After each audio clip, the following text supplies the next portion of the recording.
This is now the second firmware update available for the GoPro Hero 8 Black. This adds Hypersmooth 2.0 at 4K 60 linear. Hello folks, welcome to Netcruzer Tech. Today I want to go through an unboxing of the GoPro Hero 8. Now I've had the GoPro Hero 7 since launch day and I've quite enjoyed it. It's had a handful of firmware updates to try and make it better, cold weather fixes, Hypersmooth fixes, reliability fixes. I have gone through a tutorial video of how to actually use the touchscreen on this camera, about how to get into all the modes and do all the functions.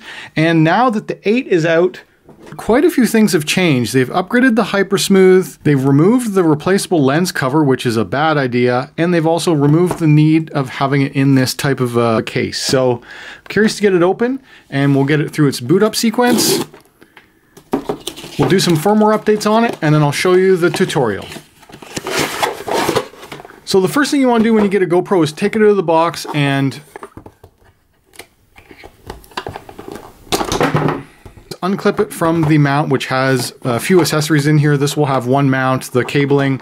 Here's the actual GoPro itself. Now the biggest difference here is that there's no longer a case that you can remove it from. On the GoPro 7, 6, 5, they all had the cameras that went into the frame, and there was no way to actually mount the GoPro onto anything outside of the frame. You would just carry it and use it that way. On the new one, the frame mounting is built into the case itself. So in order to get it off of this mount, you have to undo the screw and remove the clip.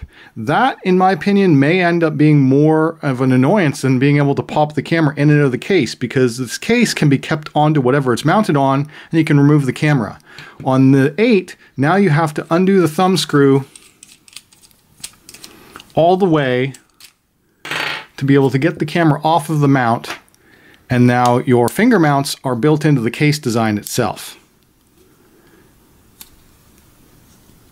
Now, reliability wise, apparently if you break these, you can buy replacements, but they don't feel all that strong, really. I mean, you can squeeze them together, they're not going to break. It would take a big impact to break them off, but that's just something to be aware of, as well as the lens cover. Now, to me, this was the biggest design choice mistake that they've made, is being able to have a removable lens protector versus one that is built in.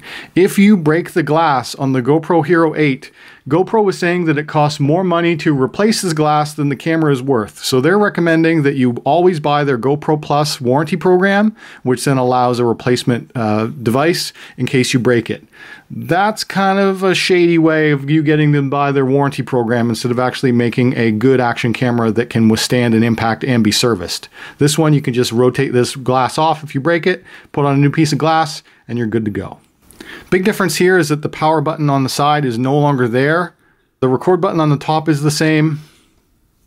The power button is now on the left side of the GoPro versus on the Hero 7. This is an access hatch to be able to get at the USB charge port and the micro HDMI. Now the 8 no longer has a micro HDMI on it until you buy an accessory. All of the ports are under the right-hand side of the device now, and I've heard that this is a little bit of a pain to get into. You have to be able to pull this down and then flip the whole door open, and wow, that came off really easily. This is where you access your battery, your micro SD card, and the charge port, which is your USB-C port. So you no longer have micro HDMI unless you buy the media module, which is not available yet. As well as you only have this one door. Now, if you want to have your GoPro plugged in all the time, you have to have this big door hanging off like that, which is going to let moisture and stuff get in at your battery. Again, design choice, a little odd here, where as opposed to on the Hero 7, if you wanted to have it plugged in while operating, you had this door, which you could just plug in, and it was not exposing your battery to the elements. Because on the GoPro 7, the battery and the SD card were on the bottom. I just want to note that this one big door is really cheap. With this little stuck-on foam, and it pops off super easily. Like, really, GoPro? You get a new Hero 8, there is a little screen protector on the rear screen. You do need to peel this sticker off. I have seen a couple of people who are confused by this. There's a sticker on the back of the GoPro 8 when you get it. This is just to show you what the screen's going to look like. So peel that off before you use it, because this blocks everything you need to be able to see when you power it on for the first time. Inside of the accessory box is a lot of empty space. You only get one USB-A to USB-C cable. They reverted back to USB 2.0, so if you try and transfer data off of your GoPro 8 with the included cable, it's going to transfer slower than the GoPro 7. Just more cost cutting. You get one curved stick mount, and you get a GoPro battery. Battery capacity has not changed between the 5, the 6, the 7, and the 8, but what they did do is they've added this blue bottom to the 8 batteries because they're saying that these batteries are higher discharge rated batteries so that they can handle more features of the GoPro 8, the Hypersmooth 2.0, and some of the other more advanced features.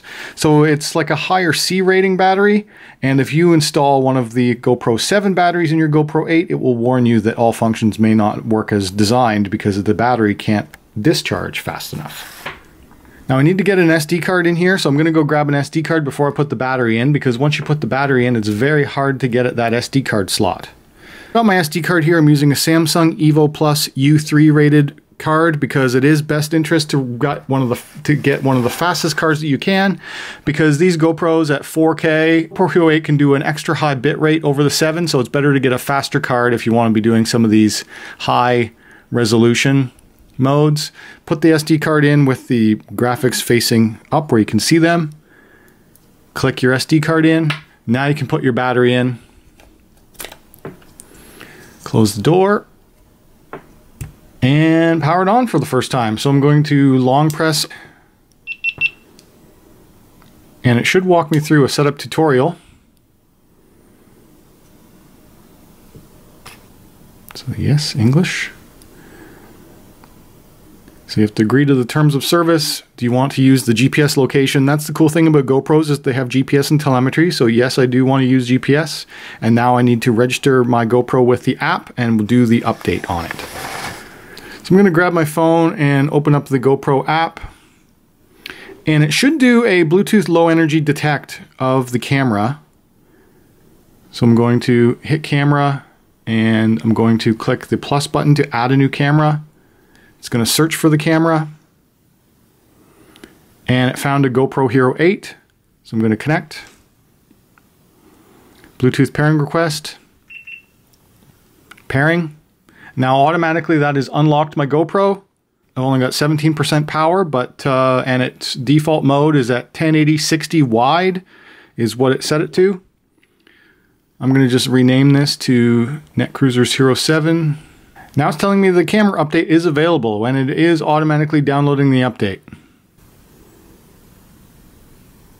So the update's at about 98% done, and it's not telling me what features this is adding. It's just telling me that there's an update. It doesn't say what it does. I'm going to click Learn More to see if I get release notes. Choose my Hero 8. It just gives me the how to update. Oh, we have a new update of 1.50 from November 20th. See release notes.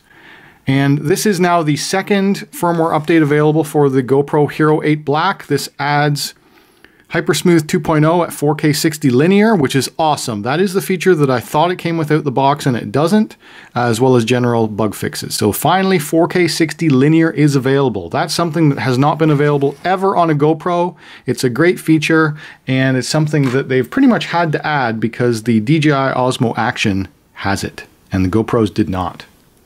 Okay, so I'm going to go back to the app and hit Update Camera, and we'll go through the firmware update. Alright, my phone is Wi-Fi connected to my GoPro Hero 8 and is now ready to apply the firmware update. So I'm going to just hit update, accept the terms of service. My battery level is too low. So this is the out-of-box experience you're going to get. There are firmware updates almost always available for GoPro cameras out of the box. So you charge it up first, then install your firmware update, and then I will go through some of the setup in a future video. Alright guys, if you enjoyed this video, hit that like button. If you aren't here, subscribe. If you want to talk to me, leave a comment down below. I will make a future video about this, about the touchscreen interface tutorial, about all the modes and how to use it. So if you want to see that, click that subscribe button down below, and I'll see you in the next one. Thanks.